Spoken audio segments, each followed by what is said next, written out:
আমাদের দেশে তথা সারা বিশ্বে মোট জনগণের প্রায় শতকরা 1 জন সিজোফ্রেনিয়া রোগে ভুগে থাকে।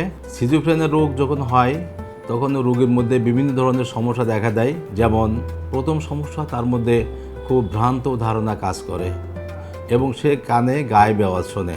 তার ওরিয়েন্টেশন, কনসেন্ট্রেশন এগুলো কমে যায় এবং বিশেষ করে তার মধ্যে যে ভ্রান্ত ধারণাগুলো কাজ করে আমরা বলি ডেলিউশন ডেভেলপ করে, অর্থাৎ ওই রোগীটা সবসময় সন্দেহপ্রবণ থাকে।